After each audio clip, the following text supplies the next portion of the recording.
Matt, appreciate you coming on, brother.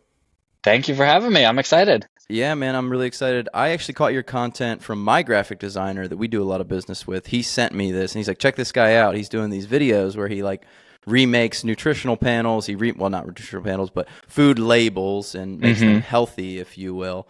And I was like, that's hilarious. I need to touch base with this guy. So I'm really, really happy you caught on. But I guess, my first question is because you said you started kind of as a blogger. How did blogging become a serious interest? Because if you would tell me, oh, my business idea is I'm going to become a blogger, I'd be like, good luck, man. Maybe for fun. I never wanted to be a blogger, and I still hate saying that I'm a blogger because I just feel like it just sounds so bad. But I'm a content creator. I haven't found the right word to use, but I do blog. I fell into it. It was not the path that I planned for, and even like when I started doing it, it was not the plan to do it long term. I have a background in graphic design. I so I guess to go back a little bit further, I went to school for health sciences. So I have a fitness background. I thought I was going to open up my own gym. I Mm, wanted to have just like a general fitness education. And then in college, realized that I just enjoyed graphic design. I had been doing it on the side, was freelancing, and didn't think I could make a career out of it, which now in hindsight is really silly because I ended up doing the opposite. But I was mm-hmm. like, I'm going to study fitness and I'm just going to do graphic design on the side. In college, realized I wanted to do the opposite, so I just started pursuing graphic design, totally self-taught. And then after college, I always wanted to work for myself. I never really wanted to have an office job outside. Like once I graduated, I got the office job. That's just kind of what you do. Mm-hmm. And the plan was always to do my own thing. So after so many years, I decided to finally go off on my own. And what I was doing was combining my two passions. And I was doing graphic and web design specifically for the fitness industry, just because I've been part of the fitness industry. It's my background. I work out all the time. I just love it. So I figured if I could focus on subject matter that I actually enjoy, then graphic design would be a really fun career for me. Mm-hmm. And so the way the blogging thing happened was I just started posting on social media. At the time, Instagram was still pretty new and I had no idea what to do, but my goal was to get clients for my graphic design business. So at the time, I figured I would just start making these really, in hindsight, odd creations. And for example, one of them was Arnold Schwarzenegger Mm-hmm. as Hey Arnold. Just like, Oh so yeah. if you could picture it, it's terrifying. But I was like, I'm going to use graphic design and fitness and like maybe people will like it and then find me. Spoiler alert, no one ever took notice of any of that. And then I randomly posted this one infographic I made. I don't even remember what it was, but it was something to help people with fitness and nutrition. I just created an infographic and posted it. And for my audience at the time, it got like whatever, 20 likes instead of one. Like Huge small numbers. numbers, but it Yeah. was just like, I might be onto something here. So I Yeah. started posting a lot more infographics and it just slowly started to build and build. And it took a year or two, to get thousands of followers. And I think I hit 10,000 after I've maybe 2 years. And that was like a Mm, huge deal for me. That was really cool. yeah. And I realized that at any point, Instagram could just go away. True. So my plan was I'm creating all this content. I'm just going to create a website and just post all of my infographics there. So I started a blog where I just posted my infographic and the Instagram caption was the blog content. So not good content for a blog at all. No one's seeking it out. And I Mm, was doing that for a while and then noticed that a lot of them were starting to actually rank in Google. And because it's all infographics, when you would Google search, like I was doing a lot of fast food menus, just kind of the nutrition breakdowns. So if you would search, the Wendy's menu, at the top of the images were my infographics and it was actually mm. bringing people to my website, but there was nothing to be had on my website. Like Just I was pictures, doing nothing with essentially. that traffic. Yeah, someone was coming, seeing a picture, and that was it. And like I there was no plan. So I wasn't trying to convert them. I wasn't trying to do anything with this traffic. So then I started focusing more on the blogging aspect, thinking like, all right, I can take these infographics that I'm posting on social media already and writing kind of these in-depth blog posts. So when people come to my site, there's actually some content for them. Mm. And that was how the blogging thing started. And as I did that more and more, the traffic started to build and build. And I realized that you could actually make money blogging, which was something I had no idea you could do. In my mind, it was always you write a blog post, like someone reads it, and then unless you're selling them something, like that's it. Hmm. Uh, but I learned about ads. You could put ads on your website. Super annoying. I hate them, but I have them on my blog because that's how bloggers make money. You put out Hmm. free content for people and you get money through ads. And through that, I was actually able to turn that into a full-time income, which was a huge shocker. I did not know that was even a possibility. So it started as just infographics on Instagram, turned into my blog posts, and now my main focus is creating those blog posts. So rather than post on Instagram and then also write a blog post about it, I'm doing the opposite. And I'm making Mm. content for search engines for people to find, and then also posting those on social media because for me, that's a better return on my time because I'll actually make money if people come to my site versus social media. There are ways to turn that into revenue, but just posting on social media and people liking it is not going to do anything for me. I'm not going to see anything for that. So I try to make the most of my time now, and I'm posting this stuff to my blog, and then it's also ending up on social media. So that's how I ended up blogging, kind of fell into it. And it was all, I mean, this is over years and just kind of learning as I went because Hmm. the idea of blogging never crossed my mind, never knew you can make money doing it. And it's a whole different beast than just, throw up some content. Like I'm doing a lot of search engine optimization, which Hmm.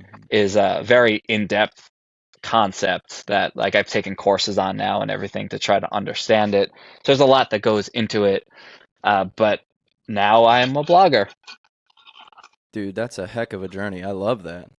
Yeah. You kind of backdoored into it. What's interesting is you started by posting images and then you Hmm. worked backwards into a blog. Whereas if I would have said, well, what was his roadmap probably like? I would think you'd start blogging and then be like, I need to publish some images out here to bring people into my blog. But it's really interesting. You went the other way around.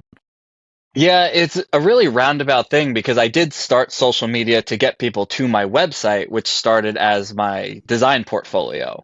So my hope was that Mm, people would go there and then that turned into my blog and then I slowly kind of just did away with the portfolio aspect and now there's like if you go to my website there's no mention outside of the about me.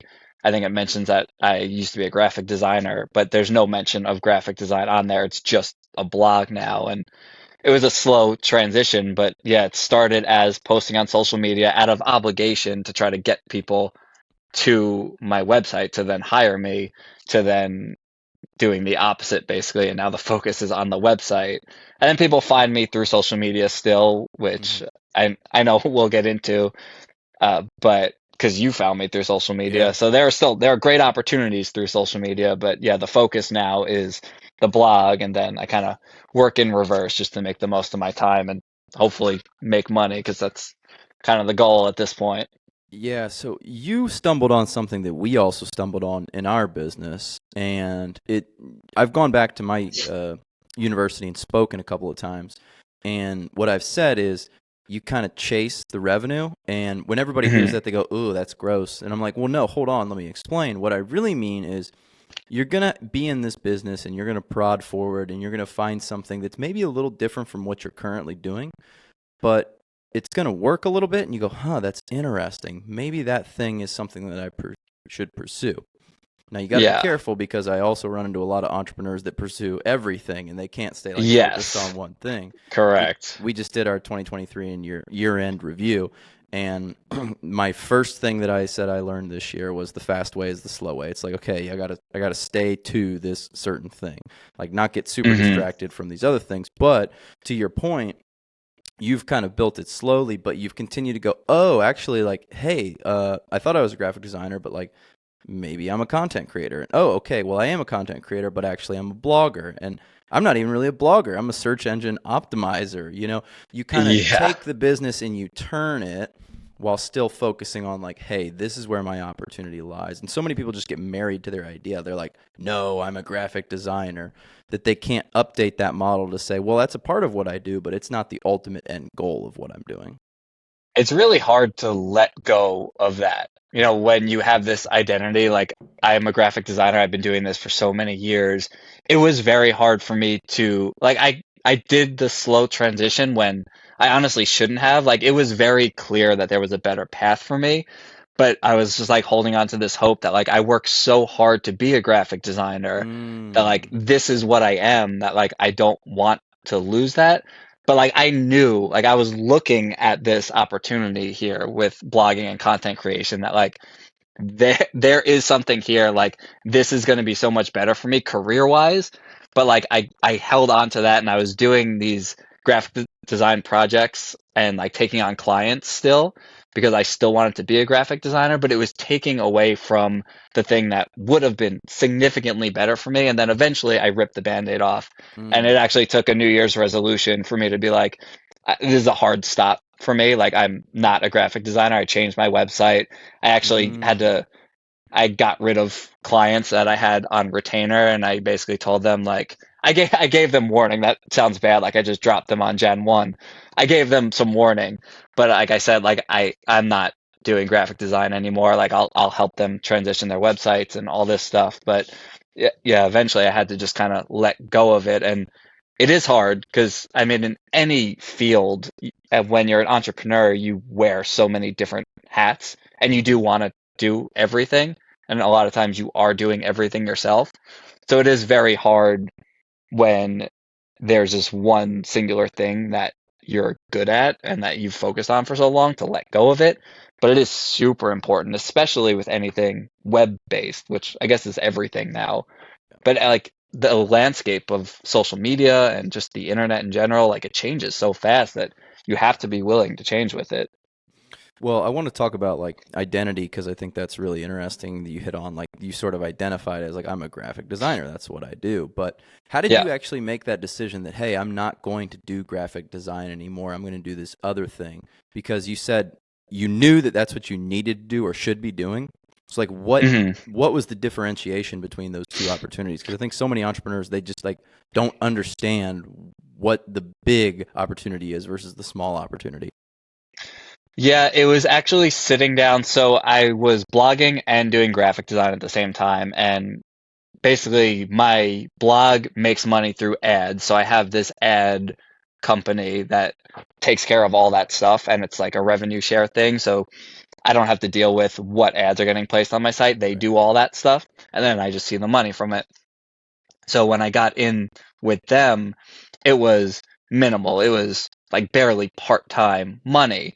But I could see that like if I took the time that I'm spending on graphic design, however many hours in the week, and devoted that to creating content for my blog, and then I started doing the numbers of thinking, all right, I could easily 2x my traffic or 3x my traffic. What would that do for revenue? And I could see where that was headed, and it's kind of a leap of faith, which Mhm. when you're working for yourself, that's kind of what everything is. But it's saying, if I put this time in, I know that I could 2x, 3x this, and then it's going to be close to what I'm making now in graphic design, but it's going to be passive in a sense. Like I'm going to get to Mhm. that threshold, and then that money's going to keep rolling in without me having to constantly take on projects. So Mm. it's just crunching those numbers. Sorry, it was crunching those numbers and seeing, all right, that's going to basically match where I'm at now to make that transition to put that time in. Mm. I think kind of what I'm hearing is the two really popular buzzwords right now. It's leverage, right? And it's Uh scale. huh. So like your Hmm. graphic design business, if I can, probably you thought to yourself, well, I'm the only designer right now. So to scale it, either A, I need to take on more projects. B, I need to charge more for my projects, which there always is almost always an upper limit of what you can charge. Someone might pay $100 an hour. someone probably won't pay $10,000 an hour because they're like, who's this guy? You know. And I was Um, always so bad at pricing myself too. I've I'm a found that terrible salesman. I've found a lot of So graphic designers kind of fit into that. They're like, I yeah. don't know, man. Just like um, it's an unfortunate industry where like there's always someone who will do it cheaper, right? So you're Oh like, yeah, you have all these services where people bid and the lowest bid gets the job. It's brutal having to compete with that. and some people who don't have discerning eye are like, well, his logo that he's charging me 10 grand for looks like the one that I got for $50, and I mean sometimes maybe it is, Now you got AI that could just create the logo too, so you got right. even more competition. That's tough. So it would have been difficult to scale your business without more time or charging more or eventually managing like, hey, I want 5 designers under me. Correct. And Yeah. what you could do was leverage that ability for your website to work 24/7 essentially. People can find you in 3 a.m., 4 a.m. and still click through. Right. And yeah, and my least favorite part of being a graphic designer was always having to sell myself. Yeah. I'm not built for that at all. So, Yeah, so I do want to kind of go back because one of the things that you said, and Matt, don't worry, man, about coughing. I know you're getting over an illness here. that's fine. I think I'm muting myself for the most part at the That's right good. times. It's professional, man. What I was going to ask, because you said something, you kind of glossed over it, but you said you always knew that you wanted to work for yourself. So where did that Mhm. come from, and what voice inside of your head was telling you that that's the right decision? Because it's not right for everybody, but a lot of people want to dream about the benefits, right? Oh, I get to, work 10 hours a week, and I get to, just go work on a beach somewhere, and I get to make all this money. But people also don't necessarily look at the downsides of what that business could be, which is a lot more work for a lot less pay and a lot more stress. So how did you know that was something for you?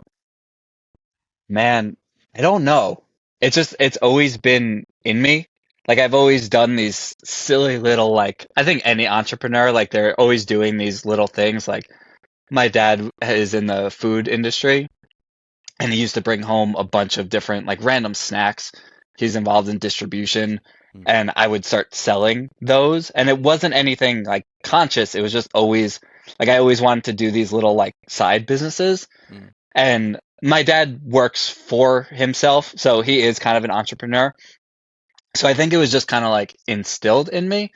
And I've always been self-taught, like in school and everything, like being lectured at, I was never good at. Like anything that I learned, I was always teaching myself. And with graphic design, I'm self-taught. I didn't go mhm, to school for that. So it was always something that I have this drive to do the things that I want to do. mhm, So like when it came to graphic design, like I started playing with it, I fell in love with it, and I just decided I wanted to do that. And I'm not built for an office. Like I'm not built for someone telling me what to do. mhm, I never wanted to make someone else's vision come to life. I always wanted to bring my own to life. mm. And it honestly like it was never really a conscious decision. It just felt like that was always the it was just always the plan. It was just sort of underlying in your mind, like, yeah, I'm going to work for myself. Like, no Right. Yeah, questions I never about it. really had to put too much thought into it. And I always, like, I've been able to bet on myself.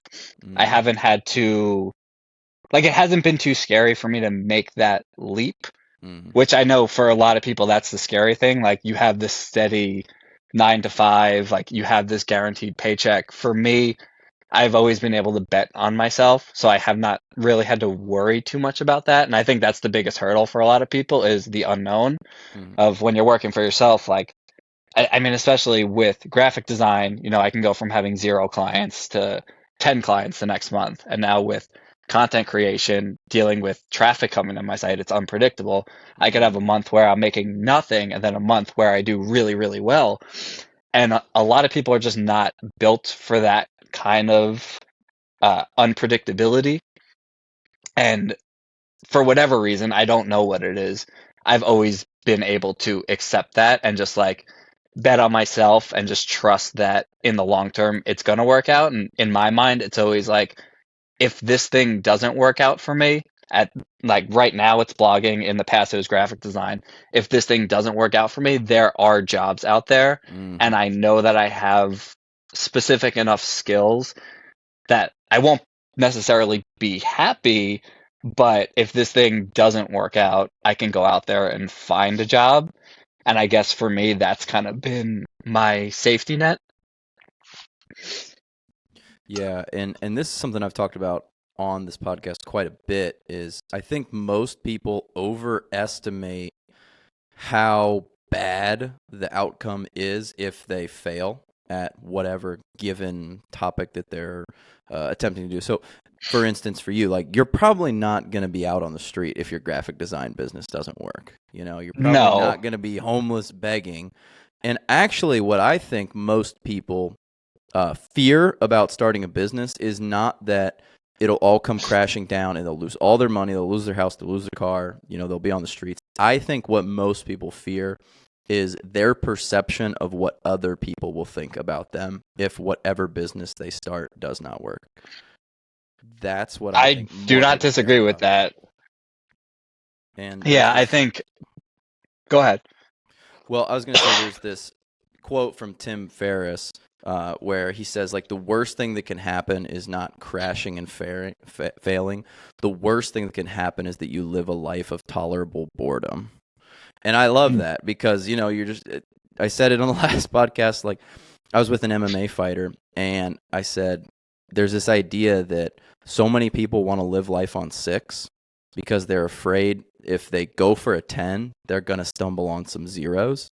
And Hmm. I likened it to being in an MMA fight. Like you might end up losing and it might be a 0. It might be a terrible day for you, right? But if you win, that's going to be a 10. And most Yes. people are afraid of the 0, so they give up on the 10 life experiences because of that. Hmm. Yeah, totally. And yeah, I think you're totally right that people are just afraid of the embarrassment that comes with failing. And honestly, like nobody No cares one at cares. all. Like Absolutely. nobody So cares. that's a question I wanted to ask you because obviously you start posting on your social media. Was it under like your Yeah. personal handle or is this like a business handle that you've created now? It was a business handle when I was posting. Okay. My graphic design business was called Cheat Day Design. Mhm. I wanted to think of something fun that had to do with fitness, and cheat days are just a fun thing. So I was like, all right, cheat day design, perfect. Mhm. So on Instagram, that's still what I post under when that is not my business at all. Right. But I grew a following with that, and that's what my domain is, my website. So people still know me as that. So I was posting under that for my graphic design business. But presumably you're doing what we all do when we're beginning out with something. You're sharing it on your personal pages. You're doing all that. Did you have any like nervousness that hey, like I might like annoy my friends or my crowd, or I'm nervous that I'm going to show these people what I'm doing? Because I think a lot of people who are beginning the creation process or a content creator, when you're starting at 0, you're worried to be like putting yourself out there and looking stupid and like, hey, this doesn't have any likes or views or no one cares. Like, how did you think about that? So it didn't bother me in the beginning when I was just posting for graphic design purposes. That started to become a worry for me once I started putting myself on camera more. Mm, Because I've always been very self-conscious. And then having myself out there on camera and knowing that people that I know are seeing it, that is where some of that embarrassment and that fear of somebody seeing you fail, that is where that came into play a little bit. well, So it you're wasn't, polished, man. You do well with it. it took a long time. It took me a long time to get there. Um, but yeah, when I was just, because for the longest time I was just posting infographics and stuff. So like I was just behind the scenes. I didn't have to put myself out there. Mhm. So if that didn't work out, like that didn't matter at all to me. Mhm. And then just kind of the way social media transformed, I needed to become the face a little bit more.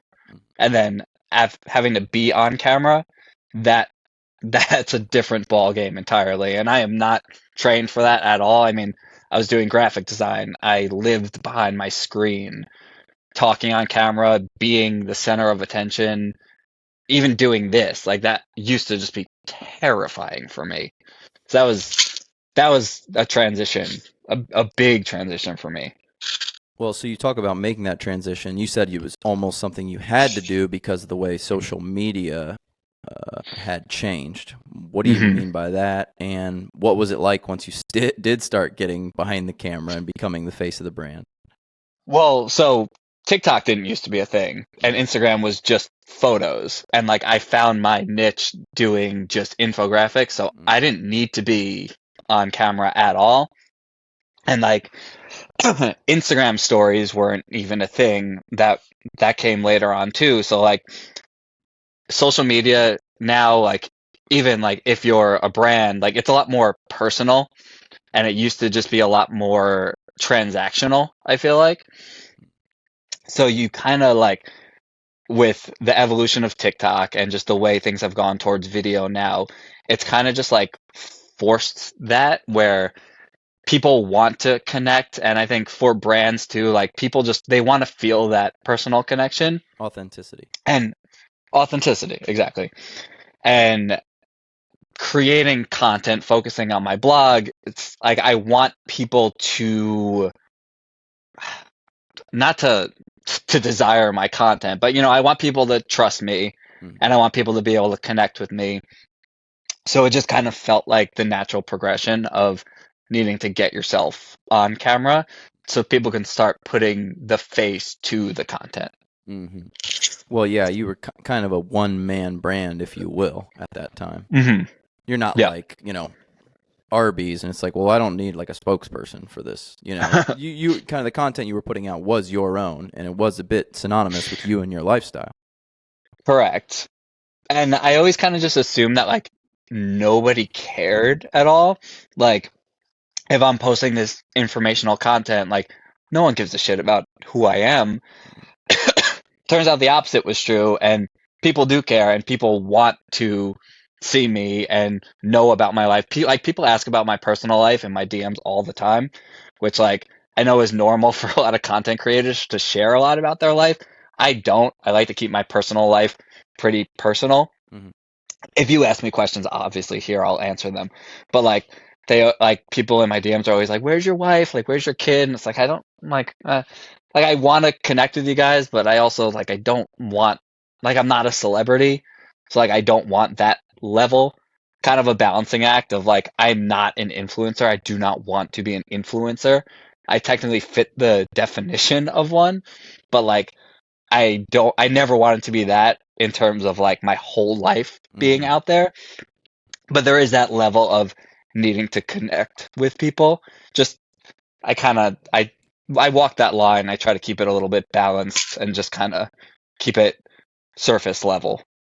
Well, I think you stumbled on something pretty important that happened in the social media landscape over the last couple of years, where the movement went away from like brands are going to be able to connect with people on social media to people looking to individuals for influence and advice and maybe even product recommendations, because they're like, oh well, I trust this person, I trust Matt, I understand Matt, and I kind of feel like I get what he's talking about, so that's why I used whatever brand X he inserts here, as opposed to Yeah, brands. When brands put their stuff out there, you know that they have a very specific and implicit bias. They want you to buy their product. They think their product's the best, and if not, they're trying to convince you why their product right. is at least a good purchase for you. And that yeah, influencer marketing is absolutely huge now, and that's where so many brands have gone. Hmm. Sorry, I'm slowly dying here. I'm all You're right though. you're good. You're not the only Um, person that I know who's really getting hit with these viruses and flus and no, it's everything that's good. I going just around. it comes in waves. Actually, I'm gonna get water, but I'm still on my headphones, Yeah, so we can keep going. you're good, man. You're just not gonna see me for a second. Yeah. So I guess that kind of transitions into this question, which is, you start sort of on Instagram, but now after looking, your Instagram's big, but I would guess that your YouTube and obviously your TikTok's bigger. So let's start with just like, how did you branch out to the other social media platforms, specifically YouTube? Because I know TikTok's probably a most recent innovation and thing that has helped you get a lot of followers. Hmm. Yeah, TikTok, the TikTok thing's wild because that I actually started like in January of 2023. Wow. I fought it. I had started it before, but I was just kind of posting stuff that I posted on Instagram that was just an afterthought that like, yeah, I guess I'll also post it on here. And then in January decided that TikTok is here to stay, and it's a pretty big deal. And Instagram kind of like plateaued for me for a while Mm. because so many people were using TikTok. So I was like, all right, I'm going to try this TikTok thing for real. And then in January, very early on, I had made one simple video about it was Chips Ahoy cookies, and it was just taking a package of Chips Ahoy cookies and showing how easy it would be to frame it as a healthier option. It was like, I want to say it was like a 20-second video. It was so quick. Like, it was not an in-depth rebranding type video.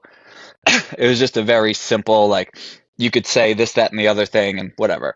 And it got 1 million views, and Whoa. like, I had never had anything go viral before, not at even close to that level. But I just kind of dismissed it, like, cool, like that hit a nerve with people, like people liked it, awesome. I'm gonna go back to posting my content. And then I kind of just let that sit for months.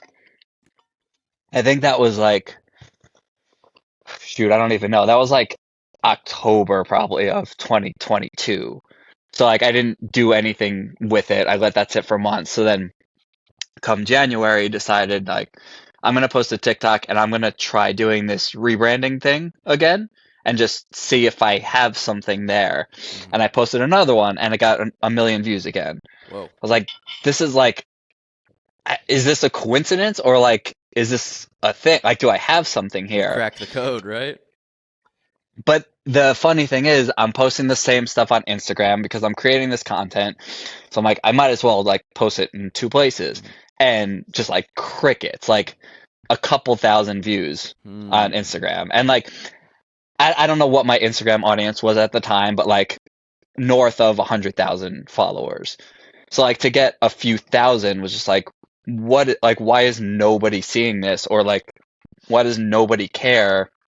But on TikTok, it's got 1 million views. So I just kind of chalked it up like the algorithm's just, it's weird. I don't know. Hmm. Like, like what are you gonna do here? So I started posting more and more of these rebrands, and I can explain a little bit more to what I'm referring to. But they were very simple in the beginning of just here's a food like Chips Ahoy, like Oreos. Here's how you could frame it to make it sound like a healthier option. And in the beginning, they were very simple. There was not too much that went into it, but I was using my graphic design background to kind of create these mock-ups and just kind of throw it up on the video to be like, here's what the package could look like. And with the Chips Ahoy example, it looked like Chips Ahoy. I just changed up words like low fat and whatever. So it wasn't really meant to be anything. It was just like, this is a fun thing. Like, just be careful of food labels because they could be misleading you. And then I did another one, and like consistently got millions of views. And then again, crickets on Instagram. So it was like, all right, I have something here, clearly. Like, this is doing really well on TikTok, but it's doing nothing on Instagram. So for me, it was kind of a moment of like, what do I do now? Like, I don't want to create two different pieces of content for two different platforms. Like, I'm a content creator. I want to create content, and if I could blast it to two different platforms, that would be awesome. But nobody cares on Instagram, and everyone seems to care on TikTok. Mm. So it was this really strange moment of having to figure out, like, do I want to keep posting on TikTok? Like, I'm getting a lot of views, but also, what does that mean? Like, at the Exactly. time, TikTok actually has a pretty good program now for monetizing content, but at the time they had the creator fund, I think it was called, and if you got 1 million views on a video, you were making like a few dollars, like maybe $10. Jeez. So there was like, so there was no incentive really to be posting, and all of these followers wasn't really leading to anything. Like, Hmm. I think I posted a few of those and I got like 10,000 followers really quick, which took me a really long time on Instagram to accomplish that. And I was able to accomplish that on TikTok really fast, but it didn't really do anything for me Like my audience on Instagram, the whole point is to get them to my blog for the ad revenue. And on TikTok, I wasn't posting anything blog related. They were just kind of fun videos. So there was no kind of conversion. So I had to decide, like, is this worth it to keep doing these kinds of videos just for TikTok because they're doing nothing on Instagram? Luckily, TikTok earlier in the year rolled out a new program for monetizing videos, and it's basically if your video is 1 minute or longer, because they're trying to incentivize longer content. Because in Interesting. the beginning, TikTok was like 10 seconds. It was Mm. like real quick. And they are basically just trying to take over video content, so they want to take over YouTube and everything. I think now you can post like Uh, 20 minutes on TikTok if you wanted to. hmm. But they wanted to incentivize 1 minute videos. So there's this program that promised better payouts. So it was like, all right, like you can just join it. It's free to join. So I don't even remember. It's not the creator fund that was the original. It's like, I, whatever. It's creator something. It's a new fund that they have. So there's no way to know exactly what you're going to make, but you post a video and then you can see the stats. So I did another one of these videos and got whatever, millions of views again, which still is mind blowing that that even happens. And then the RPMs on them are you get $1. It's close to $1 per 1,000 views that you get. So I'm not Sure. a math whiz, but if we could get into some numbers, I ended up so I had one video hit. It was like 18 million That's the views. rebranding water It was, video. yeah, which absolutely just mind-boggling. Like that's 18 million doesn't make any sense to me. Like that is so many people. That's a lot. But I was on this fun and you see like you'll get it's like qualified views, so you're not getting paid on 18 million. It's however many are unique and whatever. Mm. But uh, I think when all was said and done at the end of that video, I think TikTok paid out close to $10,000 Mm. on that video, That's pretty green which for probably equated to what, an hour of work for you. uh, surprisingly they take me a very long time. Okay. But like so something like that is never going to happen again. But when you do that, you realize like there's actually incentive to create this quality content for this Mm. platform when like I'm also still posting them to Instagram even though they're not getting nearly the views that TikTok gets.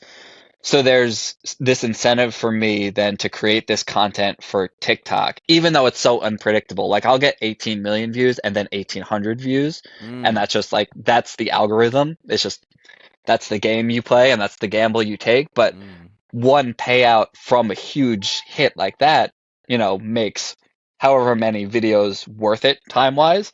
Mm. Because I mean, that's a really good payout, obviously.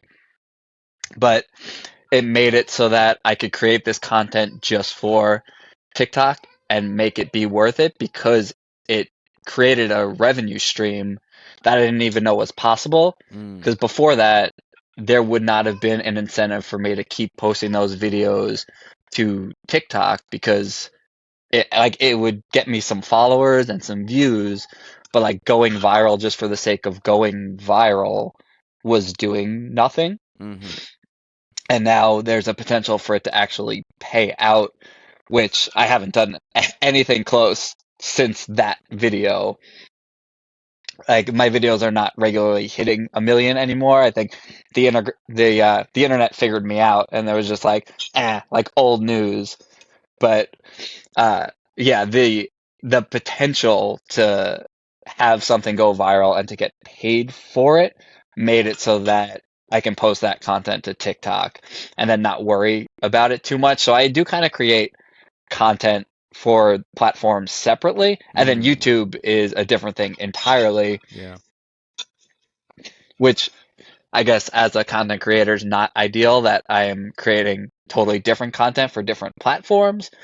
but that's where we're at now. And then YouTube, I do not have a big following on YouTube. I put it on the back burner for a really long time because these videos, these rebranding videos, the idea of them could work really well in a YouTube video, kind of going through graphic design and branding and like a step-by-step thing, but I create them for social media. So, they're vertical, they're 1 minute long, and I can't even upload to YouTube Shorts because YouTube Shorts are capped at 60 seconds, Right.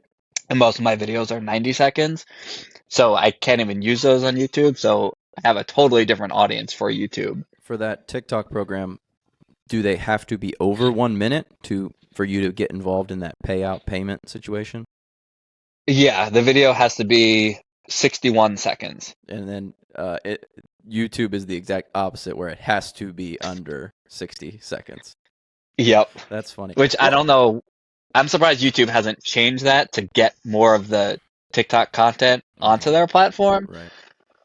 I think it will come, but yeah, it's totally opposite, so I can't reuse that content. But I imagine you could add a frame or two, get it under 60 seconds, cut it out. Well, so what I've done recently, I did like a compilation video, and I put 6 videos together because they were all related. They were all candy bars, and I put that up on YouTube so I could create just a regular YouTube video and not just a short. Because it's hard for me to condense it. I have a lot that I want to explain because I want these videos to be kind of educational. So it's tough to get that into 60 seconds. Interesting. So on Instagram, presumably, even if you have like a picture or video that does really well, there's not really a good way to monetize that, because I know that's what you said earlier, that there's no money to be had with getting social media famous unless you can push someone to your blog. Yeah, Instagram has nothing. They have a they have a program that you could put ads like around your Reels video where like it'll play before or after, and you make like a couple cents even if something goes viral. So it's useless. So you would have to be either selling something or, I mean, what most people do when they try to grow a following is then work with companies to promote products and promote services and things like that, and make money through kind of like, affiliates and all that kind of stuff. But on the platform itself, there's no way to monetize it like on TikTok. And TikTok can go away with that program at any point. I think it's kind of just to compete and to get people using TikTok, but they're not going to keep paying out that kind of money forever. So, that will end at some point, and then it'll be trying to find a different way to monetize it. But that's the nature of social media. Well, I don't know much about the TikTok creator side, but I know a little bit about TikTok Shop, the new kind of program that they're launching. And what I was told from people who are very familiar with it is, for a prolonged period of time, TikTok was giving back 50% of the cost of products to the purchaser, and they were supplementing that with the seller. So if I sell you a supplement and it's really $30 and you bought it off my TikTok shop, TikTok will basically cover that $15, and they'll still pay me full price, but you'll get that $15 discount. So, that's a crazy aggressive push into that market, because they want to compete with Amazon. They want people to not leave TikTok and go to Amazon and buy a product. They want to kind of become Amazon. But they were telling me funny stories about people who were like buying products and reselling them, and people making like hundreds of thousands of dollars reselling. Oh, I bet. Yeah, you could take advantage of that. 50% discount. But again, to your point, that can't last. TikTok is just making a really aggressive push to kind of get themselves to the top of the barrel when it comes to social media and purchasing platforms. What about YouTube? Because, you scoffed at your YouTube following, but you have videos with hundreds of thousands of views. It's not 18 million, but not many things are. So is there money to be made on your YouTube? So, yeah, YouTube itself pays very well. Like if you have a video that goes viral, which I think going viral on YouTube is a very different thing. Like I'll post something on TikTok and have 1 million views in 24 hours, and you can't really expect to do that on YouTube, especially with longer form videos. But I think one video's done pretty well. That's gotten 100,000 views, or just north of that. But I think it's like a 2-year-old video at that point. It's a video that pretty consistently gets some views, but it's been a slow build Hmm. over time. So it's very different. The audience I've built on YouTube, I've done a lot of home gym content because I do have a background in fitness, and I'm very involved in the fitness industry still, and I have my own home gym. So I kind of just created some content just to help because that's kind of what I'm interested in. Hmm. And when I've taken to social media to post fitness content, it has flopped so hard every single time where like my audience just doesn't care about it. But on YouTube, it's a lot easier because YouTube's kind of its own search engine. Right. So when I post something home gym related, specific to a piece of equipment, if someone's searching that even 2 years later, they'll find my content. Versus on Instagram or TikTok, if I post this video about whatever cable machine I have and no one sees it, it kind of just goes away, just kind of disappears into the ether, and that's it. And like something could go viral or come back around, down the line. But if it doesn't catch on quickly, it kind of just it sits there and no one's gonna find it. Hmm. So that kind of content has seemed to work a lot better on YouTube for me. So that's kind of been my focus there, and it's easier for me to do long form fitness content versus trying to condense that into 60 seconds. That's interesting. And yeah, kind of to your point, it does sound like you're building sort of different videos and products for each little platform. Yeah. But it's Yeah, I nice that have three different avenues here. but it's nice that each one of those actually can monetize at some capacity, because if whatever, like you said in the beginning, TikTok did not monetize, it kind of sounds like you would just get rid of that eventually or not put the effort into it. Yeah, there was always the possibility of going viral on TikTok versus Instagram. Like it's just kind of easier for something to go viral on TikTok, which is always a cool thing. And I think like for younger kids, like that's something they strive for. But as someone who runs a business, like that was kind of useless for me until that program rolled out. Yeah. And now I can actually, turn that into a revenue stream. But otherwise, it was just kind of like, I don't need to go viral. Like it's cool. I don't want to like downplay it. Like having something get seen by 18 million people, like that's really cool. That doesn't happen to everybody. So I don't take that for granted. But if there was no incentive for me, like that would all just be for nothing. So I don't know that I would keep doing that. So what was it like when that video started to roll in millions of views? What's that moment in time like where you're like, holy crap, 2 million, holy crap, 5 million? How long of a period of time is that? Is that 24 hours? Is that 72 hours? So it's funny with with TikTok videos, I've learned that like in the first few hours, you'll see kind of how it's going to perform. Mm. So I'll see like in the first, 2 hours, if there's a couple thousand people see it, I know that video is not going anywhere. Something like that video, in the first few hours, it was at tens of thousands of views and like very quickly. Mm.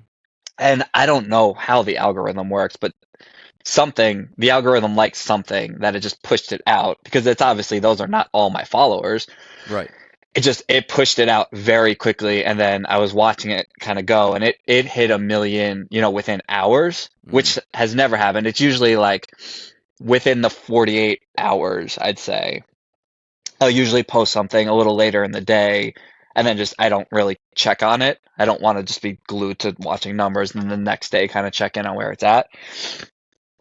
And then that one, it was at 2 million very quickly, and then over like it kept going for days. I want to say it was like a week long that it just kept racking up views, which usually it kind of like it'll hit a number and then just kind of stop and level off. And this one just kept climbing and kept climbing, and then yeah, it ended up at 18 million. It got up to like whatever, like 10, 12 million. And then I was like, all right, like that's a ton. Like it's done. And then it was just like it just kept like slowly trickling in. And it's just yeah, like you don't know who's seeing it. Like where that is posted that like it's going viral, but like it's crazy that like that's a big number. It's Yeah. not like the most viral thing ever posted, but like for someone that regularly will get, thousands of views on something to then suddenly get 18 million. And like that same video, I think it ended up doing pretty well on Instagram too. But like those kinds of videos when I post them on Instagram and they get, maybe 10,000 if I'm lucky, Hmm. it's wild to see. I mean, 10 million plus. It's it's Well, wild. that's where I found you. My graphic designer sent your video to me. So clearly something in the Yeah. graphic designer algorithm triggered for him and pushed it across.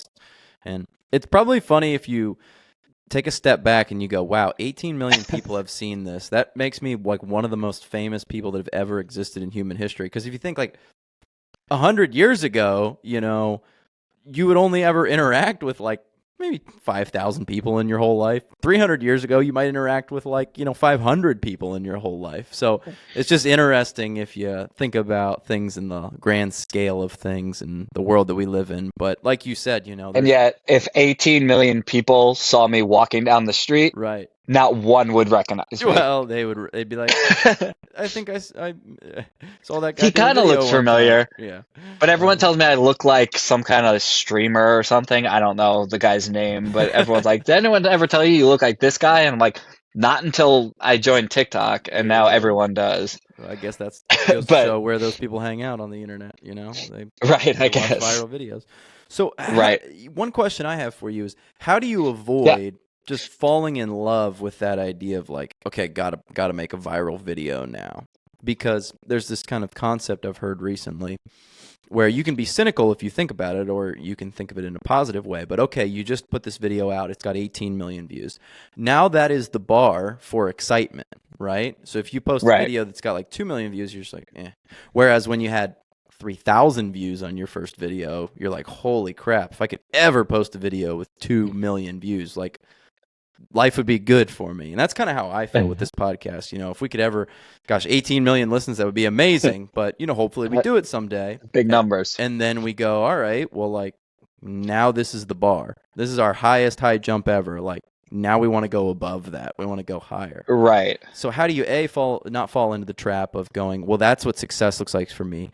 And then also B, how do you not fall into the trap of, hey, I posted this content, it worked. Let me just keep giving them more of that content that is the same, and you kind of die inside a little bit. You're like, okay, another like rebrand video. Right. Yeah, I think I'm a pretty reasonable person, and like I can understand that that's the anomaly. I'm not getting 18 million views on a video again.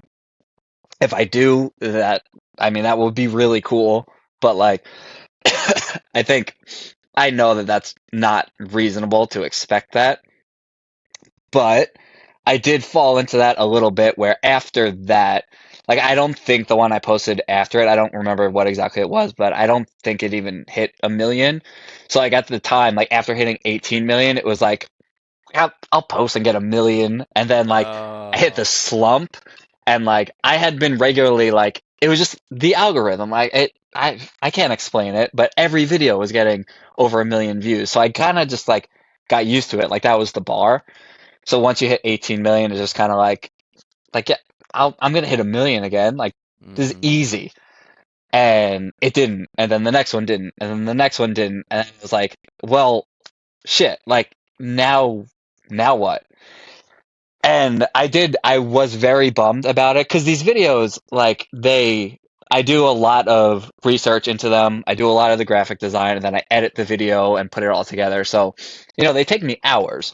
So then when one of them flops, and by comparison, they're all flops, I guess, but like when one actually flops and you get, a few thousand views, like that's a lot of time spent and then no one sees it. So it's a real bummer, especially once you get used to the numbers hitting. And then it honestly, like, I debated, I was like, well, do I just like stop doing this? Like, it was fun. People took notice, but now like no one's seeing them. So what's the point? But I did get enough comments from people saying how much they like the videos and how much it helped them to kind of remind me of why I started doing them in the first place. And it was never to go viral. It was never just to be like a fun, like, look, I can do graphic design. Like, that was not the point of doing these rebranding videos.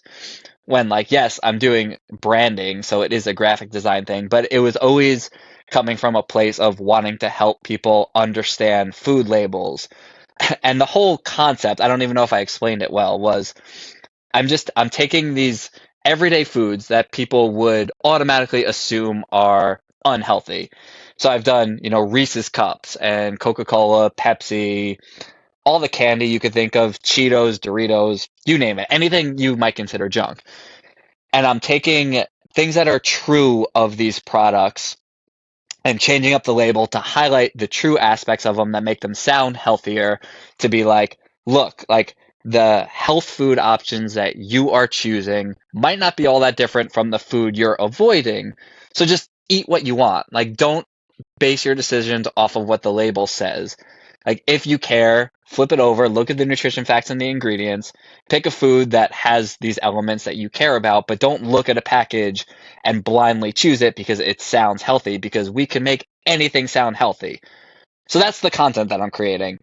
And I had enough people tell me that that was super helpful for them, that they've now started reading food labels more, and they've begun noticing these silly little tricks that these companies are using to try to get them to buy their products, that I realize that even if I'm getting 10,000 people viewing it and not 10 million, that, like, 10,000 people is a lot of people. Like, if I can help, 10 people, that's so cool, let alone 10,000 people.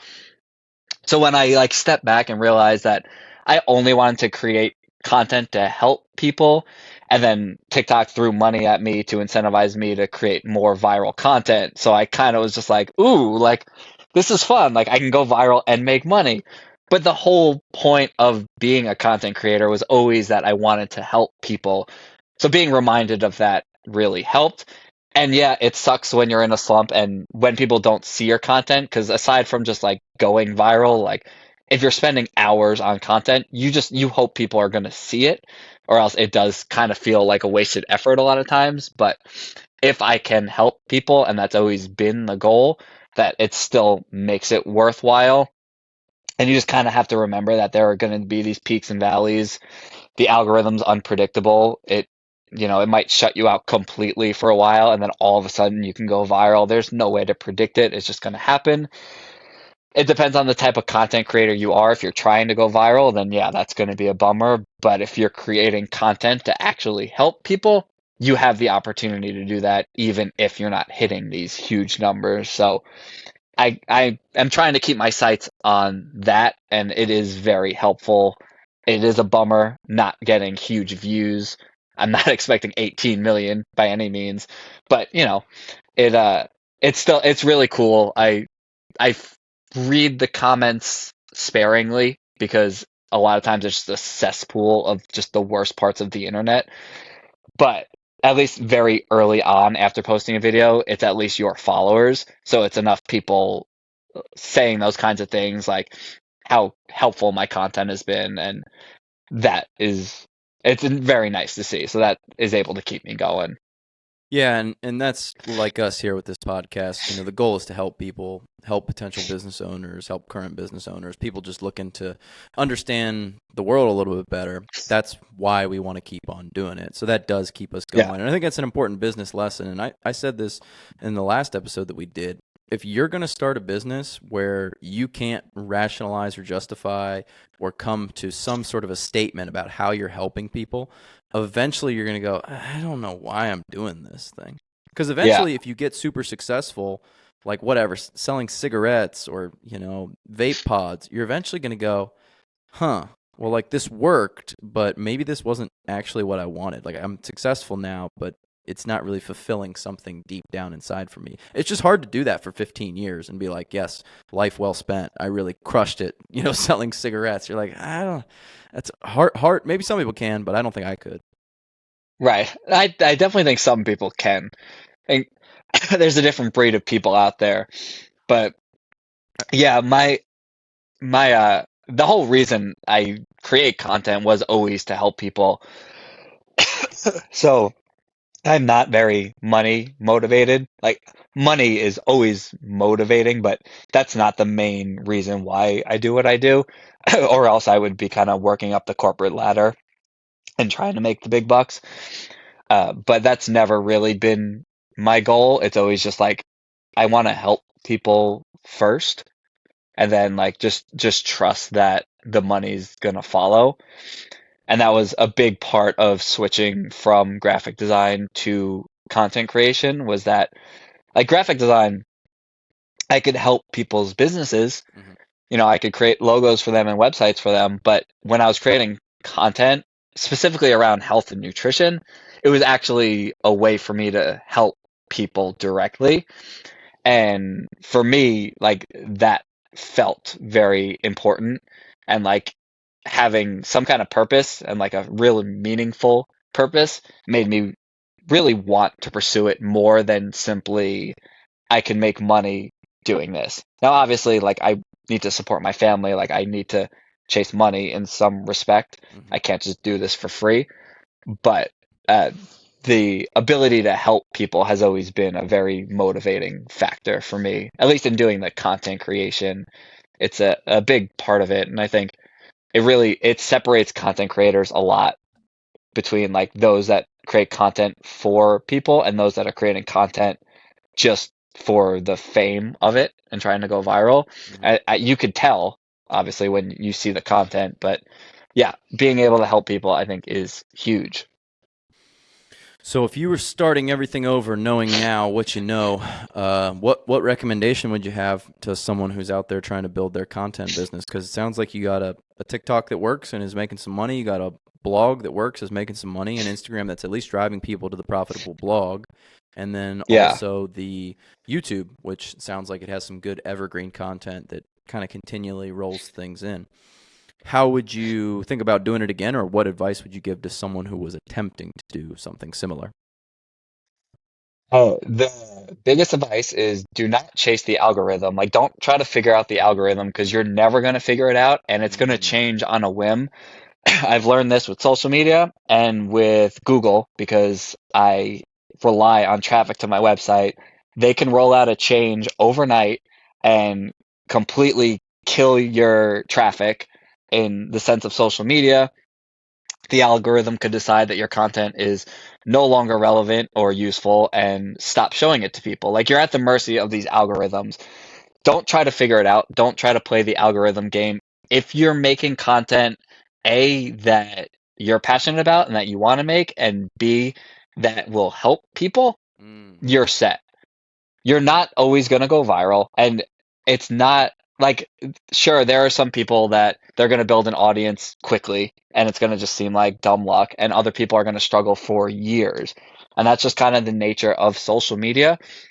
But depending on the content you're creating, if it is to help people, just remember that you can have 1,000 people following you. And if the goal is truly just to help people, like if you step back and picture like 1,000 people in front of you, like if you're just giving a lecture and there's 1,000 people there, like that is It's a huge. lot of people. And on social media, no matter what it is, YouTube, TikTok, Instagram, all of it, if you have 1,000 people listening to you and trusting you, like you have a huge ability to help. And if the goal is monetizing it, that's 1,000 people that you can sell to. So if you have something to sell, 1,000 people is a lot. Now, obviously, the goal is much more than that, but so many people, I think, get discouraged chasing these huge numbers. And if you just stay the course and you're making content that you actually want to make, that is a huge downfall, that when people chase this algorithm, they're just making content that they think they should be making, Mm. or that they saw someone else do, that it feels like they should be doing that. If you're not enjoying the content that you're making, it's never going to be worth it. You're going to be chasing something for no reason, and you're going to be miserable in the process. Mm. So you might as well make the content that you want to make, that you would find useful. I think if you create content that you yourself would not want to view, there's really no point to it. Like if Mm. I'm making these videos, like I want them to be entertaining for me as a viewer or helpful for me as a viewer. And if they're not, I'm not making that content. There's obviously a balance there, but I think it's just a combination of making content that you want to make and making content that you know is going to help people, regardless of the platform. That's how I think about this podcast. My editor Steve, you met. He just goes, just ask the questions you want to ask, Alex. Try to meet with people you Right? find interesting, and then try to learn what you want to learn from these people. And that's, pretty sage advice. And I try to live that out with these podcasts. And I bring people on that I'm legitimately like, teach me about this. Tell me how you went viral on TikTok and the way you think about it. And, how do you think about managing your time on social media? There's a good question. How do you not get sucked into social media? Because I really don't use social media. I don't really think it's Good for you. great for the human mind. So how do you avoid that? Because even me, like posting just briefly, like Steve shares the content to my personal Instagram and then I share it from there. We obviously share it with the podcast homepage, but like I don't have a personal TikTok. Like I used to get on Twitter a lot, but I don't any longer. So how do you balance that thing while still being like, yeah, my job kind of is to create this content and put it out there, because that's sort of my job too with this podcast, is create content for Right. people. I will not pretend to be an expert on this because it's a very nuanced topic, trying to manage social media, because it's the worst of the worst. Like depending on where you are in social media, like you could fall down these rabbit holes reading comments and you see the worst of people. It's a terrible place. But it's also an amazing place and can be super, super helpful. And so for me, it's a combination of one, I set a curfew for myself a long time ago that has been very helpful. I will not allow myself to open any kind of social media after 9 p.m. And I don't allow myself to open it first thing in the morning, because I think rolling over in bed and opening social media to just find whatever horrible shit people are talking about is just so unhealthy. So like I treat it like a job. I don't go on social media until like my workday starts. And for me, like I'm with my son in the morning. My workday starts at 10 a.m. I'm not checking social media before that point. And it was hard to implement that in the beginning, because you kind of feel, at least as a content creator, you feel this obligation to be connected with people at all times. And it took me doing it to realize like, oh, everything's still here at 10 a.m. when I decide to check. I don't have to check this at 7 a.m. Like if someone sends me a message, they can wait. They can wait days. Like it doesn't matter. Like I don't owe anybody anything, but it's easy to feel like I do. So I try to respond to every DM. It's hard to do, but like I do my best to respond to everyone, at least the practical ones. Some DMs you get are just like horrible. But like if someone actually like is asking me a question or just like trying to connect in some way, I do my best to answer them, but I realize that I don't have to do that right away. That like no one cares. No one's waiting there for me to answer. So like I can check the next day and it's okay. So it was setting a curfew for myself, and honestly, I stopped reading comments, and that has been very beneficial for my mental health. When I post something, I'll read the comments early. Like right after I post, I'll try to be active in the comments because it's my followers. But if you post something, especially if it goes viral, once other people, like once these 12-year-old kids start seeing your content that are just like brutal on social media, like these middle schoolers are just the worst people. And like you get, especially when it's you on camera, like they will find your flaws and just point them out to you for no reason. So it's like, and like that stuff doesn't really get to me, but like sometimes, especially if you're having a bad day, it's like it takes that one comment to just be like, like the world sucks. Like I hate this. So I read the comments really early, and then I check out, and it's like if someone actually has something important to say, like maybe I'm gonna miss it, maybe they'll DM me instead. But like people comment just for the sake of stirring up stuff, Hmm. and like at a point it's not helpful. It's not Hmm. productive. So when I stopped reading comments, it helped me significantly. Especially like if you go on Instagram right now and go to any popular page, like if it's, I won't say news because that's always the worst, but like even if it's like Sports Center Yeah. and like you just go to the comments of something like so innocent, just like a sports highlight, the comments are just like always disgusting. It's just like it's the worst of people. Yeah. So it's like I my recommendation, if anyone's trying to find balance in their lives, is just don't read the comments. Like if you want to scroll social media, fine. Like follow the accounts you want to follow. If you want to find fun videos, whatever, watch them, move on. Don't go into the comment section because nothing productive is ever going to happen in the comment section. It is just, like I said before, it's a cesspool of just the worst of the internet. Some really mean 12-year-olds out there too. Yeah, I can tell. Oh I my can God, tell they're all so mean. couple of comments have really hit you, hit you in the Well, heart. so the thing is, I was a jerk in middle school. I feel like everyone was kind of a jerk in middle school, like when you're like right on the cusp of teenage years.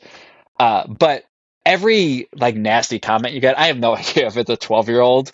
It's not like it's their profile photo that like I see these kids bullying me, but it's always this private account with like no information that's just like Yeah. writing this nasty stuff that you like it could be anybody. I just kind of assume it's a 12-year-old kid because for me it's like I'm not going to engage with this because like there's someone half my age, more than half my age, geez.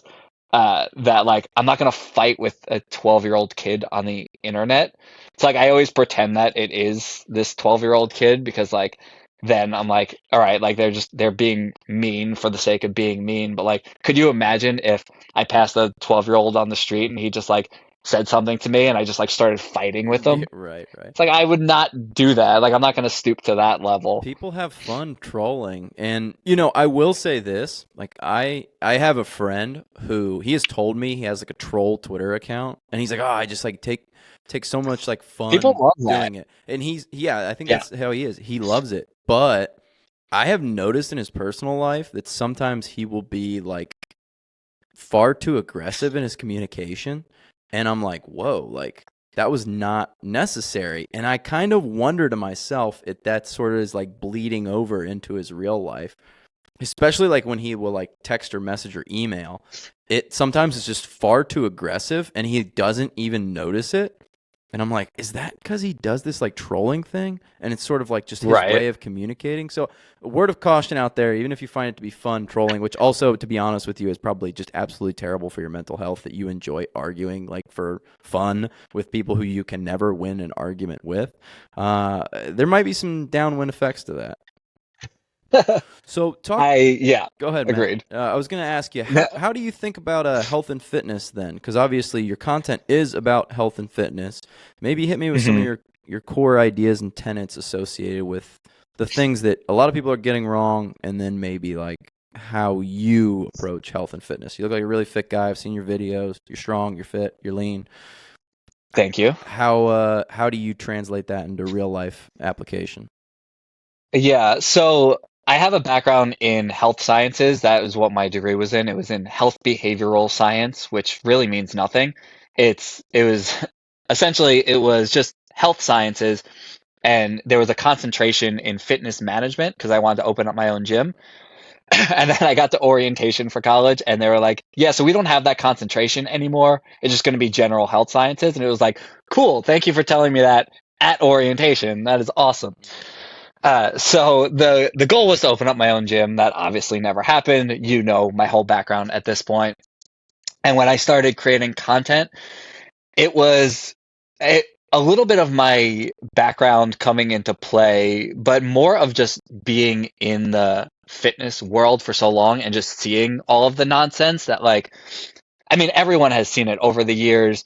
How many different diets, like the South Beach diet was a thing, Atkins, now we have keto, intermittent fasting. We have all this stuff that's just like so complicated. And like, I was new to this at one point, and every year, we're right around January 1st right now recording this, that like, there are going to be a lot of people jumping into the world of health and fitness that have no idea what to do. And there is so much conflicting information that people will tell you that carbs are bad or fat is bad, all this stuff. And it's like, there's no way to know what to believe when in reality, like every single diet, all of this advice, it's all centered around the same idea, but everyone thinks that their method is superior. So when I started creating content, it was mostly around weight loss. When like I don't claim to be a weight loss coach, like I'm not certified to do anything like that. I kept everything very surface level, but I basically just wanted to simplify it for anyone because weight loss in particular, it's something that especially with New Year's resolutions, it's like people always want to lose weight. Hmm.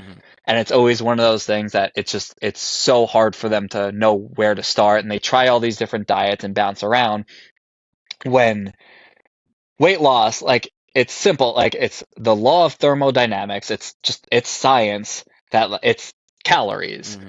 So if you're burning more calories than you're taking in, that's how weight loss happens. And people accomplish that by all these different means, but people will, they will die on this hill that you have to do keto to lose weight when it's like that's not the approach that works best for everyone. Like if you love carbs, and giving up carbs is a death sentence to you, then you are going to hate your life if you try keto and you're never going to stick with it.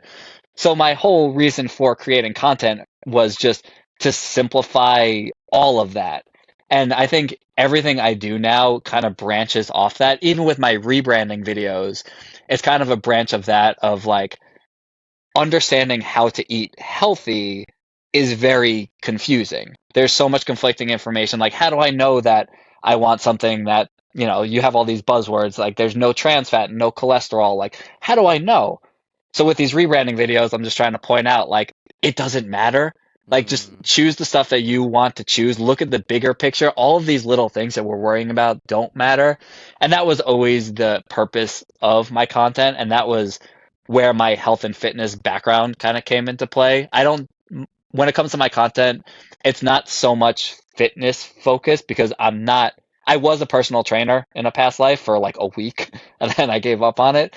But like, I'm not qualified to give specific fitness advice, but I feel like on a really basic level, I can give anybody health and nutrition advice because I'm focusing on these really simple concepts Mm. that I think everybody should be taught and should understand, but nobody is. And when you take to the internet, if you were to Google right now, like what are healthy foods? Like Oh what is eating gosh. healthy? Yeah. Like You talk you'll about a you'll cesspool there. never right? You'll never get an answer. So my content was always like, let me try to simplify this. I just want to make the quote unquote healthy living simple and always just what I preach. It's moderation. It's eating what you want. When it comes to exercise, it's doing the exercise you want. Like there's no one size fits all approach to any of this. And the one thing I feel like my college education was very bad. I did not enjoy my degree. It was, how do I explain it? I did not feel like my professors really knew what they were doing. So when Mm. it came to health sciences, I don't feel like I took a lot out of it. But the one thing that I did really take away was that doing something is better than doing nothing. And health behavioral science, the whole premise of that was basically like, how do you motivate people to exercise and eat healthy? And it's basically like you get all this conflicting information, you try these diets you hate or these exercise regimens that you hate, and then you're not going to stick with it. So, like, even if the path you choose is less effective, versus, let's say, like, sprinting is best for you to lose weight, but you hate it. So you do it for 2 days and then you do nothing after that. Yeah. Versus if you just start walking just like 10 minutes a day, it feels like nothing, but you're doing something. Mm. And in the long term, if you stick with that, the doing something is so much better than the doing nothing. So all I try to do with all of my content is just simplify it to be like, find what works for you because just trying is going to work for you in the long term way better than doing all this other nonsense. So even if it doesn't feel like it's super effective, whether it's weight loss or exercise or whatever, it's just doing the thing that you're going to stick with and doing that in the long term. And I feel like it all boils down to these very simple concepts that I'm always trying to convey.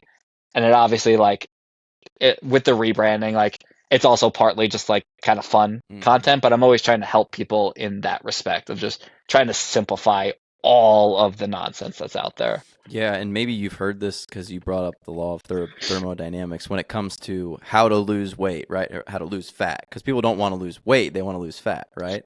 Because you don't want to Right. lose 10 pounds of muscle. Wait, hold on a minute. I wanted to lose 10 pounds of No, fat. no. But Justin Harris, he says that it's all just thermodynamics. So if someone says, well, no, it's not calories in, calories out for me, he's like, well, that's great because we just solved the world energy crisis because I can feed you 2,000 calories and you can produce 2,200 calories in excess heat energy. So all you have to do is sit you in a room and we'll collect that heat. And hopefully we can find some other people like you so that we can put all of you in a room and you can produce more heat for everyone. And when I first heard I that, love I was that. like, wow, that's like a really thoughtful scientific way of thinking about a very simple problem. And to your point, yes, a lot of people are like, well, no, it's not calories in, calories out. It's more complicated than that. And it's like, Right. Yeah, that makes you it can, sound too simple. yeah, you can get into all these deep things, energy system number one and number two. And then, well, do I have metabolic dysfunction? I'm type 1 diabetic. I'm type 2 diabetic. And it just gets to the point where it's like, hey, you just have to consume fewer calories. And there's some cycling that you should probably do to that. And so on. But yeah, I just love that example. And the other thing that I wanted to bring up with you is everyone seems to be really obsessed with like weight loss. And I heard this Yeah. doctor, she says she has a muscle centric practice where she's like, we've somehow become obsessed with making ourselves smaller, like smaller, smaller, smaller, smaller, smaller. But what she wants people to do is like, yes, I want you to like lose fat, but also I want you to gain strength. So she's like, unfortunately, the arms race between like gaining muscle and losing fat was won by the lose fat, become smaller, leaner, thinner. And she's like, what that Yeah. eventually results in is older people who are very thin and frail and don't have a lot of muscle mass, which is very protective against a lot of health related issues and diseases. I thought that was really interesting. And to your point, probably not something that many people are thinking about on January 1st. Like they want to lose weight. So what do? We go out and we run, right? We do cardio. So Yeah. Yeah, it's tough. And it's tough when you take to the internet, which I think is just like the default. Like when you're starting, it's yeah, just like I'm either going to go on social media or I'm going to Google this and try to find answers. So it's tough to find a source that you trust, and it's so easy for people to misuse and abuse that trust. Like there are so many of these so-called influencers that use this influence they have to just tout this horrible nonsense information that's just like, and like I'm not going to put anybody on blast, but like well renowned and like in a lot of cases doctors where like just because they're a doctor, you're like, I am going to trust this. Like they're a doctor, of course I'm going to trust them. And they use that to just tout these either horrible products that they know don't work, or just this horrible information that's just it is not helpful and in a lot of cases harmful for people. It's an impossible task when you're new. So like I hope to be like a trusted source for people. And for a long time it was centered around weight loss. I kind of moved away from that and kind of to what you were saying. It did kind of feel like I was always telling people like that they should lose weight or should be smaller. And when in actuality like I want people to live a balanced life and just not fear foods, and even if that means they want to lose weight, like I want people to be able to understand that like they can eat what they want. Like you can go out to Burger King tomorrow and like you can either eat whatever the hell you want and then like just get back on track the next day, or you can go to Burger King and it's not a death sentence where you can actually find an option for you to keep you within your goals to then still work towards losing weight or whatever it is, and just like finding that balance that like my content now is more centered around that. And I do a lot of macro based content where I do believe that tracking macros is very helpful. And if anyone is unaware, that's just protein, carbs, and fat versus just counting how many calories and trying to consume as few calories as right. possible. Making sure you're hitting enough protein and all of that to keep you on track Well, towards goals that's in a the other healthy end way. of that macro and calorie counting is everyone's like, well, why do you want to lose weight? And it's like, well, you're assuming that down is the only number for calories. Some people need to consume more. Some people need to make sure A lot of people they're do. actually consuming enough protein. And that's another thing where you can actually track it through that macro counting. And I liken that to just like a business. You know, a lot of my friends are like, I don't want to count my macros. And I'm like, okay, well, if you were running a business, would you like check and make sure like you have enough money in the bank account? Like, well, yeah, obviously. Right. I'm like, well, the macros are your currency of your body, you know? So if you want to check and see how the business is doing, you don't really have any frame of reference. You don't have any data to suggest like the business is doing good. And you're like, well, how do you know? I don't know. It feels like it. It's like, no, you just Right. check the bank account, you goof. Like this is Yeah. how data and science works. You have to have metrics associated with what's successful and what's not. Yeah, a lot of people I think are turned off by counting or tracking macros. I think just because it's become like synonymous with like fitness buffs, and I think a lot of people are just really turned off to that idea where like if I'm tracking my macros, I'm like taking this thing way too seriously when like it's a very simple thing to do, and like you could even like boil it down to be even simpler of just like, all right, make sure you're getting enough protein. Like if you're trying to lose a little bit of weight and you don't want to just lose a whole lot of muscle, then just make sure you're getting enough protein and you don't have to count everything. But I think a lot of people are put off by that. So hopefully my content can help that too, because everything boils down to macronutrients. Like that's just, again, that's just the science of food. It contains macronutrients. So like you're not doing anything out of the norm by tracking that. You know, it's a more calculated and precise way to actually hit your goals. Well, yeah, and you're collecting data to suggest, hey, is what I'm doing working or not working, right? Because if you Sure. don't track how much you're eating, you can look in the mirror 4 days from now and be like, I think I look better. And it's like, well, you know, what percentage? 70% of the body is water, you know? So it's like, well, you might just be kind of dehydrated. That's why you look lean or whatever it is. Until you have some data associated with what's working, what's not, it's all sort of just guesswork. So, And those same people are the ones that will tell you that the calories in, calories out thing doesn't doesn't work. work for them. When it's like, well, are you actually counting? And if you are, like, are you actually like doing it accurately? Because a lot of people just kind of like guess, like taking the round numbers, just like, yeah, I had about this much. It's like, well, like if you're not actually counting it, then you don't know that it's not working. And Because spoiler alert, it would work if you were doing it yeah, properly. again, that law of thermodynamics. You're not the anomaly that can break that law, and you'll win a Nobel Prize just with your body. Right. Yeah, and so many people that I know, like I'm like, just count your calories for like a week, and that'll at least give you an idea of like, oh, holy crap, like there's so many calories in sour cream or ranch dressing or like whatever thing that you insert here. And Yeah. even if you don't continue to do it, that's a little eye-opening because you'll go, yeah, I just ate 600 calories of like a dressing that I didn't even think was a big deal, just like a little bit of dressing. And when you're Right. on that, like, oh, I actually have to like eat the foods that are helpful for my, calories on a daily basis, you're going to tend towards like eggs, chicken, beef, Right. things with sustenance, like broccoli, because you're like low calories, high sustenance. This is great. It's just kind of a natural thing Yeah. that happens. So, Matt, Yeah, and go ahead. yeah. No, I was just gonna say peanut butter is always the big Oh, one yeah. that is eye-opening for people when it's just like, all right, like measure out a serving of peanut butter and like you usually take this big old scoop out and then you realize you're having like two full servings, that it's like 4 tablespoons of peanut butter when like you don't realize how small a tablespoon is until you measure your peanut butter and then it's like, well, this could be the problem. Like if I'm going over my calories, maybe it's this. And I'm sure you have far better advice than I do about like losing fat.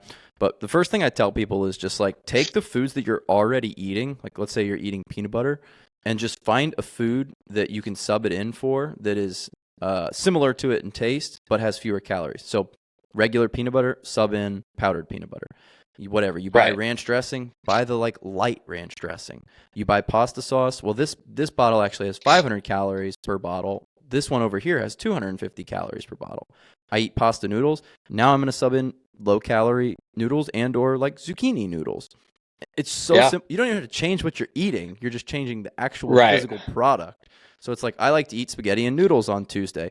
You can still do that. You're still eating spaghetti and meatballs, but you've Sure. cut 400 calories. Even if you do nothing else, you change nothing about your lifestyle, you will automatically have to lose weight because you're not Right. adding in those calories that you had previous. I love it. No notes. That is sound advice. So, Matt, my last question here is, we're building a new facility at Mixed, and we already have a gym here, but we're going to expand it. We're going to have about 1,500 square feet that we'll use for our footprint. Yeah, so we got some space, man. And we got a budget, Wow. So I got like 100 square feet in my home gym. we probably have like 200 right now. So we have like a squat All right. rack, we have dumbbells up to 70, we have bench, oscillating Yeah. bench, we have bands, barbells, obviously. We got like a reverse hyper machine. We got an air bike. We got a rower. We got a nice treadmill. So I know you're a home gym guy. You're a little bit of an expert in this. And we'll have a budget. We'll also have a good little budget for this. So what are your kind of medium essentials? We're not a commercial gym, but we're going to be nicer than probably most home gyms and more footprint. Yeah. What are the things that we got to have there? Oh my goodness. You're gonna have so much space. Like I can't even imagine what I would do with that space. All right. Well, this is So, your chance, man. oh my goodness. So the things that so when it comes to fitness, I get bored very quickly. So I love machines. Like I was into powerlifting for a while and like I still do those major, you do bench press, squat, deadlift. So like you need a barbell and a rack, which it sounds like you have already, so you're set there. So like it's still good to focus on that stuff, but if I'm doing that every workout, I get so bored, so I need variety. So my favorite piece of equipment that I have are the lever arms on my squat rack, and I Oh, don't know yeah. if you guys have those, No, but we but could. that's my one video on YouTube that seems to do well, like on a rolling basis that people are checking out because I think lever arms, people hate them because they basically, if you're unfamiliar with them, it's quite literally just an arm that hangs off your rack and it's got a handle and you could basically like push it away from your rack. And I don't think people are doing the research where they buy them, they hook them up to their rack, and then they're like, I'm never going to use this because I can't do anything with it. Like you can push it, and that's basically it. Or push it or pull it, I guess. But when you do that, it's just kind of like swinging because, gravity. So when you push something away from your rack, you're not working against gravity. So you could put two plates on there and just push it, and it just kind of swings, and you're not doing anything. So most people hate them.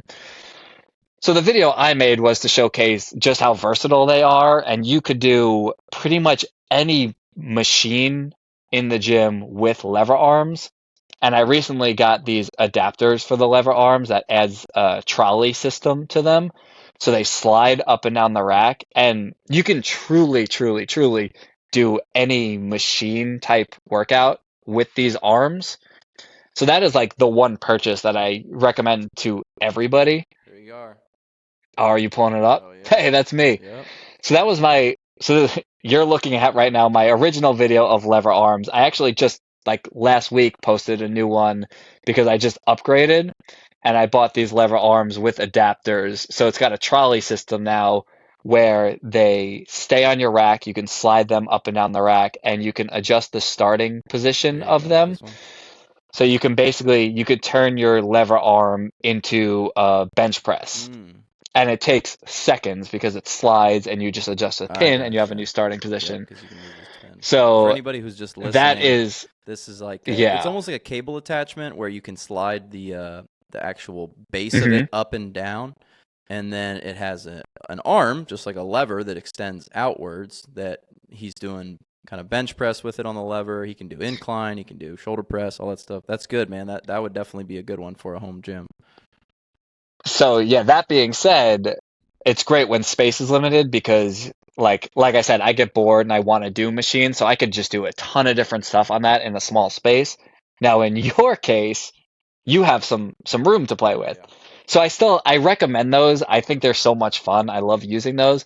But the one thing that I've wanted for so long is a lot of different companies make the hack squat leg press like combination machines, and they used to really suck. And I mean, home gym equipment in general, these companies are innovating so quickly and just so much. Like it has progressed so much that there are some really good ones out there. It's just I don't have the space for that because if you picture a commercial leg press machine, Hmm. that's how much space you need. Yeah. But the ability to do a leg press and a squat in a machine, I've always wanted because I get so bored of just squatting with the barbell. I'm not great at it. My lower back hurts a lot. Like I do it properly, but like it's just I don't know. It's just one of those things that it's a lingering thing with me with my lower back. So Hmm. like I try to avoid it. And there's only so much you could do for your legs without machines that isn't some form of squatting. Right. So I get really bored of it, and I would love nothing more than one of those Leg machines. press So and leg that squat. would be like my first Okay. purchase, I Yeah. think. Yeah, I had a bodybuilder on 2 weeks ago named Steve Spalding, and he was talking me through everything that he would get. And I'd be like, well, what about like a leg extension, and a hamstring curl machine? He goes, oh yeah, gotta have that one too. I was like, what about like a hammer strength, like pec machine? He goes, oh, I love that, gotta have that. Before we knew, I was like, But what about a leg press? He's like, yeah, I like a leg press. He's like, I also like a hack squat. He's like, there's some dual purpose one. He's like, I really like the yeah, individual ones though. So I was like, well, but you the know, the reason I would go for the leg machines is because with those lever arms, like the seated chest press and stuff like that, like you can do that very easily with the lever arms, so you don't have to dedicate machines to mhm, that. Versus it's really, really hard. I've tried to mimic, like I have a leg press attachment for the lever arms, and it's just it's not quite right. positioning and just like loading the weight. It's just, it is not the same as a machine. So it's really hard to duplicate what leg machines can do. Hmm. And I have a leg extension leg curl machine, a small footprint one. I'm sure you could afford something a little bit more heavy duty for your gym there, but I love that too. That's a very bodybuilder thing, so that makes sense that you had a bodybuilder Yeah, on and not yeah, a power lifter, yeah, or else they'd probably tell you to go to hell and not buy one of yeah, those because I think that's the bodybuilder in me talking. I love that thing. yeah, I would recommend getting that too. yeah. I want that. I mean, I want like a belt squat. I want up. I do belt squat with my lever arms and Okay, it works great. okay. Maybe a cable Just saying. cable pulley too. Everyone is requesting the cable pulley in here.